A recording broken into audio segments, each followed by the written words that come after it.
We're on. Oh, excuse me. Greetings, friends, and welcome to yet another grammatical session with me, Mohit Sehgal, coming to you from linguistica7.com.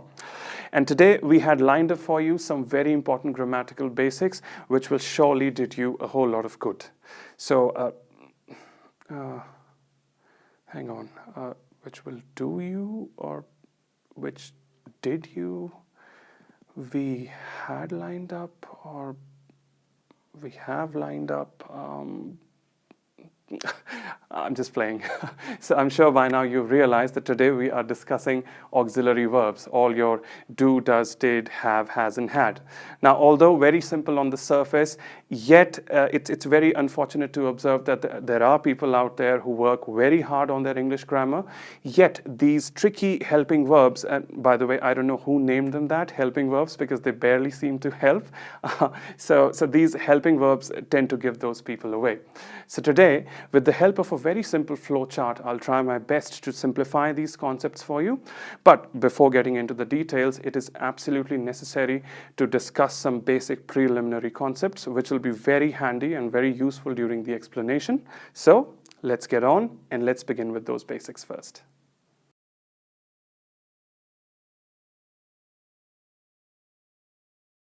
All right, then on to those basics. We've got, and believe me, I'm not going to flood you with a lot of concepts here, just the two. We have personal pronouns and we've got types of sentence. Now, what are personal pronouns? Personal pronouns are nothing but words which we use in place of actual names of people. Surely you've done this in school, but over here we're going to do something more with them. You have I, you, we, they, and you've got he, she, it. Now over here, what I would like you to do is divide these 7 pronouns into sets of 4 and 3. We'll call the set of 4 as set 1 and the set of the other 3 as set 2. Over here, I'd also like to point out that there is no convention in grammar to name them as set 1 and set 2, but I'm doing that purposefully just to aid understanding, which you'll discover very soon.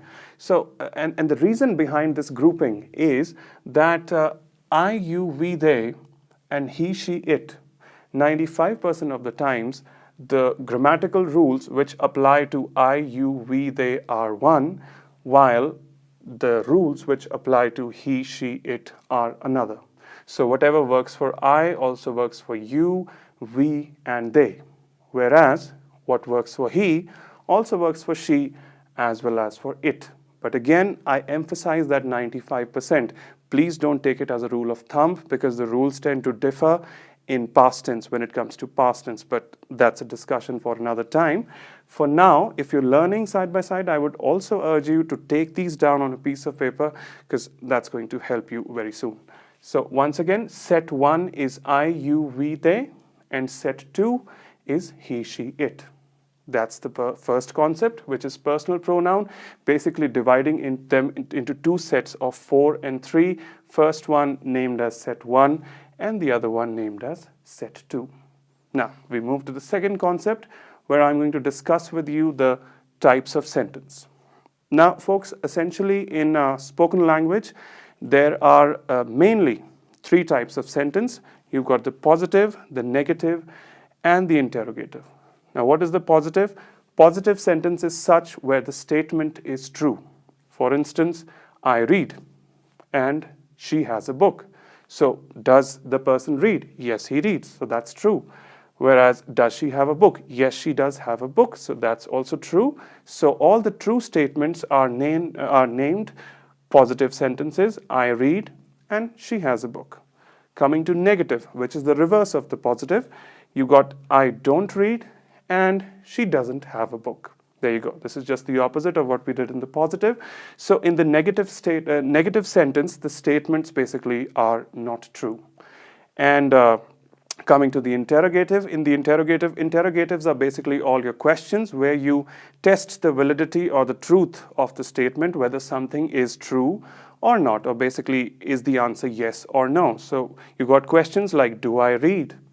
or does she have a book? We're asking whether the case is true or not. Surely everybody has done it in school, but never hurts to recap, right? So you've got positive, negative, and interrogative sentences. You've got I read, I don't read, do I read, she has a book, she doesn't have a book, and does she have a book?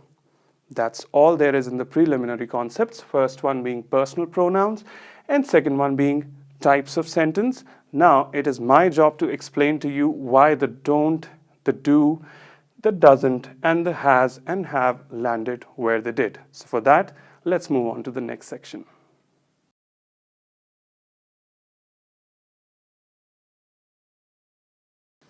All right, friends, so on to our explanation of do, does, and did. So what I've done here is I've divided the explanation into 3 columns. In the first one, we've got the personal pronoun. In the second one, we've got the tense. And in the third one, we've got the verb. So it is established that the verbs do and does are always used for the present tense. They apply to the present tense. So what you're going to do is first you will always consider the personal pronoun if you are confronted with any personal pronoun which falls in set 1, which is I, you, we, or they. So in your sentence, you're going to utilize the verb do. Let's explain that with the help of a very simple sentence over here. I do my homework. You do your homework.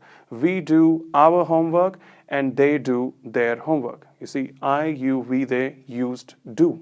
I'm going to explain the same sentence in the light of a negative statement. Let's see, I don't do my homework, you don't do your homework, we don't do our homework, and they don't do their homework. Now, don't get confused that I'm following up the don't every time with the do. The do over here has stepped into the shoes of the principal verb, right? But the don't, do not, that still remains at do. It's just clubbed with the don't. So I don't is still the treatment of the verb do. I don't, you don't, we don't, and they don't. Now let's go to the interrogative where we ask a question. Do I do my homework? Do you do your homework? Do we do our homework? And do they do their homework? So that's that. If it's I, you, we, or they, and the tense is present, you're going to utilize the verb do. Let's move on to does. Now, the set under consideration, the personal pronouns are he, she, it, which are the third person pronouns.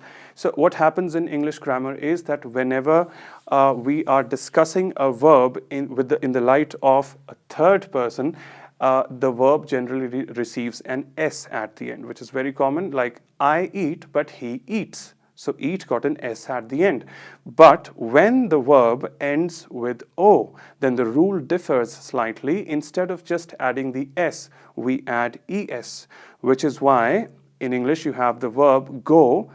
I go, but he goes. Now what happened to the go? It got ES at the end. So that's what's going to happen here too. Do is going to receive ES and it's going to turn into does. So what do you have over here? He, let's go with the same sentence. He does his homework. She does her homework. And it does its work. I'm not going to say homework over there because let's face it, the things and animals are not going to get any homework to be done. So it does its work. There you go. Let's go to the negative sentence. He doesn't do his homework. She doesn't do her homework. And it doesn't do its work. I'm going to the interrogative now. Does he do his homework? Does she do her homework? And does it do its work? Now that do following up in every sentence is the main verb. We're discussing the helping verb over here, which remains does, which is at the start of every interrogative. Does he, does she, does it. So the rule stays that with he, she, it, your helping verb is going to be does. So that's about the present tense, do and does. If it is I, you, we, they, you're going to go with do. If it is he, she, it, you're going to go with does. Now, coming to the past tense, which believe me is far more benign, speaking grammatically, because did is very kind in the sense that it doesn't segregate between set 1 and set 2. Set 1 and set 2 put together, all the 7 pronouns I, you, we, they, he, she, it can validly be clubbed with the verb did. Let's observe over here. I did my homework, you did your homework, we did our homework, and they did their homework. Likewise, he did his homework, she did her homework, and it did its work. And we did it. So you see, did does not discriminate. All of them follow up. If it's past tense, then regardless of the personal pronoun, you're going to go ahead and add a did over there. Similarly, for negative sentences, I didn't. You see, didn't over there. I didn't do. The main verb is going to stay at do, but the helping verb didn't. So did. I didn't do, you didn't do, we didn't, they didn't, and so on. Likewise, he, she, it didn't. Interrogative, did I, did you, did we, did they, and likewise, did he, did she, did it. So that covers comfortably your do, does, did in the light of two tenses. I had to divide it into two tenses because did has no application in the present tense, which is why we divided them as such. So that covers the basic explanation of do, does, did. But before wrapping that up, another important concept over here. Now see, I, you, we, they, he, she, it is all fun and games. It's right there. You see that pronoun and you enter the verb as pointed out here. What happens when there are names and groups of two or more instead of these plain simple pronouns? People tend to get confused that if there's a name or worse yet, if there's a name plus a pronoun, how to deal with that situation. So it's really simple again. What you do is you understand the subject, you just gauge its gender and its number, and then you compare it with a personal pronoun that if this name were not to be there, listen again, if this name were not to be there, what pronoun would I use? Let's have a look over here. Andy does his homework. Why is this does over here again? Andy is a male. Andy is one. So if Andy were not here, the name was not here, I would be using, yes, I would be using he over here. So whatever applies to he, there, applies to Andy. So Andy does his homework. There you go. Now, coming to, if you had, say, Janine over here, Janine does her homework, right? Now, Janine is a female. So you compare that, you get she. And again, whatever applies to she, applies to Janine, you get does, right? Now we move on to a combination, a group of two. You've got a name here, you've got a proper noun, and you've also got a pronoun here. What do you do? Again, don't get nervous at all. Just gauge the number over here. What do you have? Jeremy and I. If I am included in a group with another person or with more than one person, what is it going to be? Yes, you're right, it's going to be we, right? So whatever applies to we, there you go, and that applies to Jeremy and I. You've got Jeremy and I do our homework, right? Likewise, let's say Stella and Jane. Now, Stella and Jane does not apply the speaker, which is me. So it cannot be a we. What is it going to be? Both are like the other party for me. So Stella and Jane do their homework. Why do? Because Stella and Jane, if I do not mention Stella and Jane, what am I going to use? I will use they. So whatever applies to they applies to Stella and Jane. Stella and Jane do their homework. And the same will follow up for negatives and your interrogatives. See, Andy doesn't do his homework. Does Andy do his homework? Jeremy and I do our homework. Jeremy and I don't do our homework. Do Jeremy and I do our homework? Stella and Jane do their homework. Stella and Jane do not do their homework.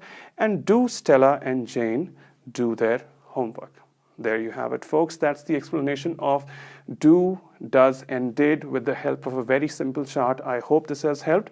And now we move towards the last section of this little presentation, which will effectively explain the use of have, as, and had. Stay tuned.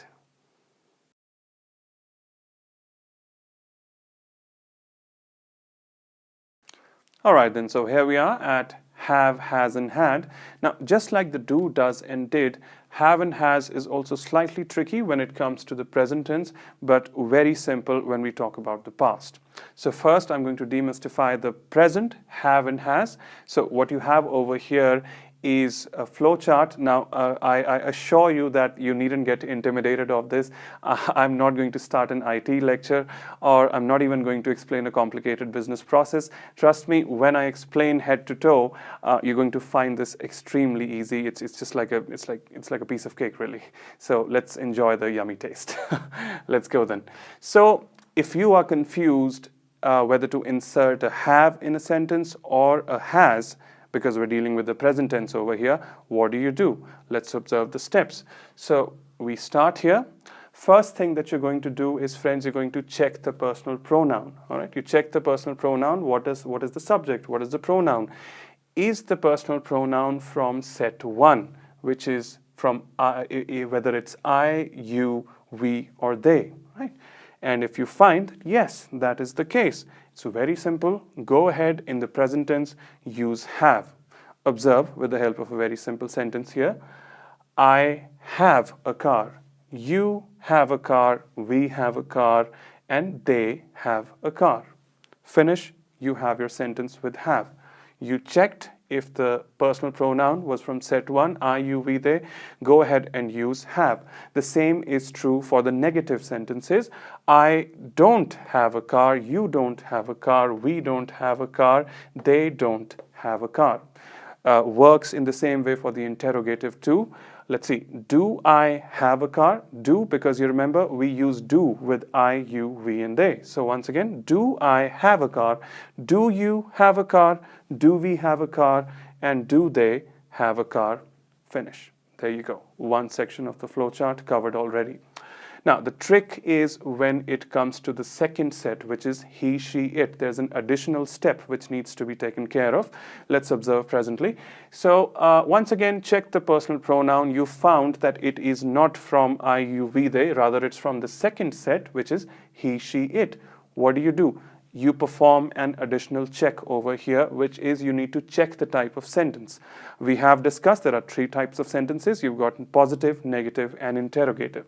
So you checked the type of sentence. What am I dealing with here? Am I dealing with a positive sentence? And you find that your answer is yes, then go ahead and use has in the sentence. Observe. He has a car. She has a car.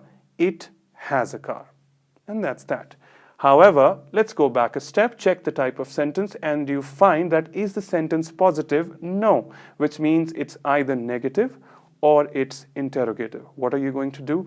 You're going to use have. Let's check that out. He doesn't, because once again, going back to the basics, with he, she, it, you use does. So in the negative, it's going to be doesn't, right? He doesn't have a car. He doesn't has a car will be wrong grammar right there. He doesn't have a car. She doesn't have a car. And it doesn't have a car. There you go. If it's interrogative, the same rule applies. Let's see. Does he have a car? And not does he has a car. Does he have a car? Does she have a car? And does it have a car? So it's only tricky when it comes to the third person pronouns, he, she, it. If it's a positive sentence, go ahead and use has without any qualms, without any fears. He has, she has, it has. But if it's negative or interrogative, exercise some caution over there. And what are you going to use? You're going to use have.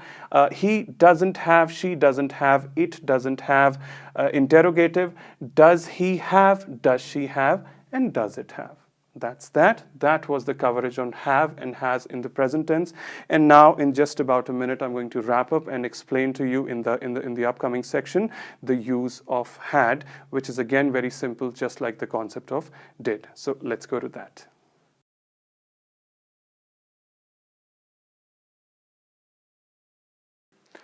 Okay, so here we are at our last section, that is had. And I sincerely hope that you're not sitting over there watching and saying, I've had it. Just a minute more and things will be clear. So had, as you know, is used in the past tense, and it's a much simpler concept, had, because had applies to both set 1 as well as set 2. So you've got I had, you had, we had, they had, as well as he had, she had, and it had. It's again very non-discriminatory. However, there is a rule. This rule of had, it's simple as it may be, it's only simple for the positive sentence. Things tend to change a little when it comes to the negative as well as the interrogative. Observe over here. So I'm just going to grab a pen and show you the differences here. So here's the positive sentence, I had a car. Plain and simple, you've got had, because obviously we're dealing with past tense here. I had a car in the past. Let's observe the negative over here. I didn't have a car. See that? So had has reverted back to its first form, which is have over here. And the same thing happens when we come to the interrogative sentence as well. Did I have a car? So had works conveniently with I, you, we, they, he, she, it, but the caveat over here, or the thing to note over here, is that that only works in the positive sentence, I had a car. We can even look into the reason why this is so. See, the thing is, whenever in a sentence the helping verb it follows the code of the tense, then it's not necessary that the principal verb must do the same, must follow suit. That's not necessary. See, over here you've got your helping verb over here, which has already accepted its past form. Do has already taken the shape of did, which again, because of negative, has become didn't, right? So the main verb over here, have, needn't turn into had. So people generally commit this mistake. I didn't had a car, because they feel it's the past tense. So I didn't go home. That is correct. But a common error would be I didn't went home, because you tend to believe that since in the past tense, so we need a went over there, which is not true. Didn't, do has already turned itself into didn't. And why didn't and why? Because it's an I, and you remember your basics from do, does, did. When it's the past tense, did works for all the pronouns. So I didn't have a car is just fine, because do has turned into did, which has turned into didn't. So the principal verb stays. And the same is observed in the interrogative sentence too. Did I have a car? And again, not did I had a car. It is past tense, but the helping verb do has morphed itself into the past tense, which is did. The past tense of do, did I have a car? So your had only remains had in the positive, because there is no contribution of a helping verb. When you've got a helping verb will observe the rule of the tense, and the principal verb will be set free. So let's take one more sentence before we end. So I watched a movie. Right? So you got watched, which is the equivalent of had. Both are in the past tense. I didn't watch a movie. Careful there, not I didn't watch a movie. And finally, did I watch a movie? That's that. So folks, with that, we have covered do, does, did, have, has, and had. I sincerely hope that this has helped you, or it will help you after some practice. But if it has, and you feel that it will, please go ahead and do reward us with your subscriptions and support. We eagerly look forward to that. And meanwhile, we'll be busy in bringing up something more useful for you. Till then, thank you so much for watching. Take care. Have a great time.